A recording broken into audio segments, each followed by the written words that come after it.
moving on to another story that's going to affect teens. We found out yesterday that Buffalo Public Schools, starting next school year, will be banning cell phones.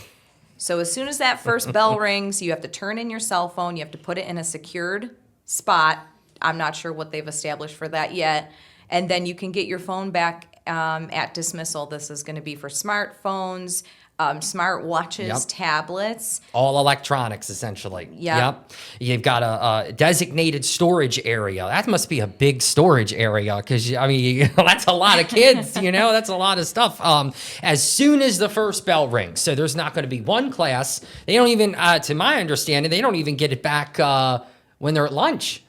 Right, yeah, that's what the letter said. A letter went out to parents yesterday. We knew this was coming.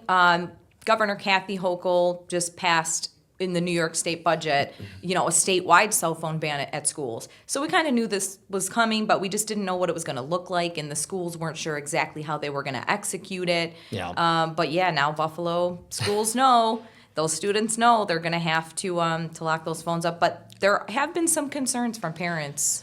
Yeah, there have been. So, parents are a little concerned along with the students themselves. We live in a world where there is a high level of uncertainty, in our schools when it comes to safety. I mean, that's just how it is. There's been time after time cases of mass shootings in schools. Just the thought of it is terrifying. I know that if, it wasn't something that was happening all the time when I was in school, but I know that if I was sitting in a classroom today, I would have anxiety over that, especially so, not, God forbid, if something like that ever happened, and I wouldn't have my phone to be able to call my parents, my loved ones, so that's a thought is, God forbid if something happens like that, or a different kind of an emergency, they're not going to have access to be able to reach their loved ones,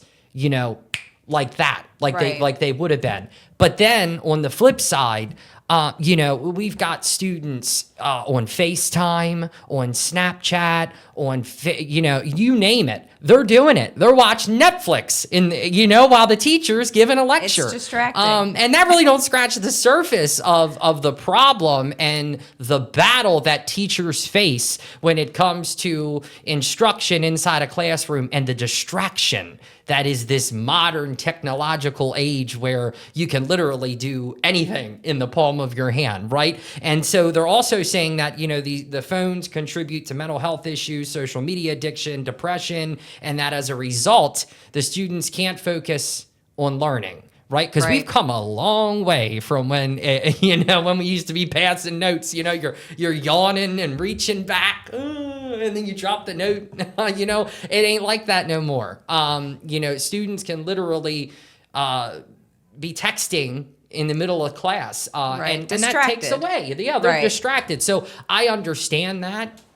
But I also understand the concerns. I feel like they're justified concerns from students and parents who, because of the world we live in today. And how sad is that, Angela? That, that's the concern is that, what if someone comes in here and tries to harm me, or I mean, other I'm people? torn on that because when my kid was a younger teen, I don't know how I would have felt if her cell phone was banned in school, because it did contribute to a lot of the, anxiety that she had and things like that. Comparing yourself to people on social media, constantly checking, people you're comparing yourself to, checking their page, and it was causing a lot of, depression and anxiety in her too, and she hated going to school, and so.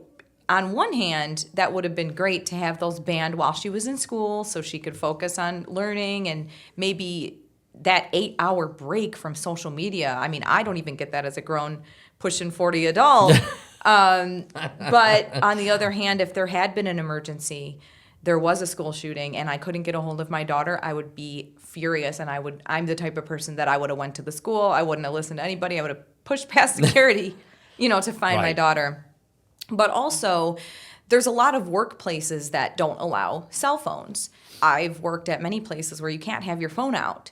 So it's also preparing these kids for what they're going to face after they get out of school. They're not going to be able to have their phone out at work. And as I was thinking about talking about that, I was thinking, well, we have to have our phones. Oh yeah. In the newsroom. I know we can't put it down if we wanted to. I know. Because, it is a helpful tool. It's search engine at your fingers, contact with your coworkers right away. Yeah, I know. A calculator, it's like, hey, in your pocket. I know. Hold on. It's like, hey Siri, give me the answer to question 6. You know what I mean? But that's part of the concern too, is that it's also become so easy for kids to cheat. And I mean, how is a teacher in a class of 20 and 30 students going to be able to catch every student that's Googling the answer to a question? No, they can't. So I understand that too. But I think that the argument that, that it's going to help with, students after, the fact that they're not going to have their phones in school is going to help with these issues, overall. I mean, they're still going to have their phone at home. We have those a same local issues. school district that's been doing this for, I think, like a year now, even before New York State mandated it. I believe it's Lackawanna. And we did talk to officials there who said it has been wonderful. It's been a blessing. It's been great. They have zero negative feedback when it comes to these locking the phones up. They said it's been so it's great. like having that long break in the middle of the day, where otherwise they would still be consuming all of the social media and everything. So that does have a lasting effect on your overall mental health. That's what we're hearing, right? And teachers have said it helps them develop personal relationships with their students. Their students are way more connected to them when they don't have their phone in their hand.